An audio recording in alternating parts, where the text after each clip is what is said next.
Bismillahirrahmanirrahim. Alhamdulillahi Rabbil Alamin. Wassalatu wassalamu ala rasulihil amin. Sayyidina wa habibina Muhammad.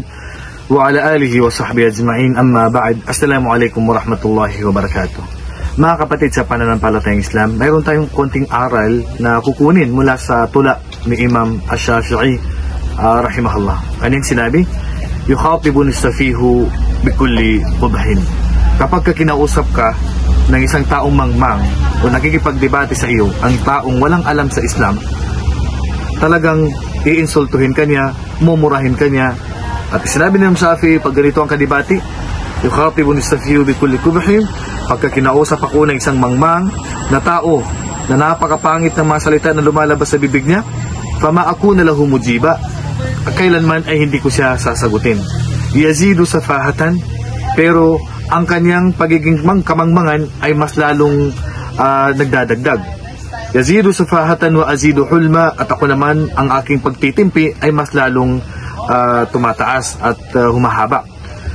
Wa azidu hulman ka'udin zadahu al-ihraqu tiba, at para bang ako ay isang ud, yung kahoy na kapag tinatawag bukhor o ud na kapag sinusunog ay mas lalong zadahu tiba. Kaudin zadaw al-ihraqu tiba, para ba siyang kahoy na ud na kapag sinusunog at lalong umaapoy ay mas lalong lumalakas ang kanyang amoy o nagiging mabango. Ibig sabihin mga kapatid, ang aral na makukuha natin sa tula ni Imam Shafi'i rahimahullah, pag kinausap tayo ng mga mangmang nagkipagdebate sa atin, ay wag na natin silang pagbitawan o bitiwan ng mga masasakit na salita, magtiis na lang tayo.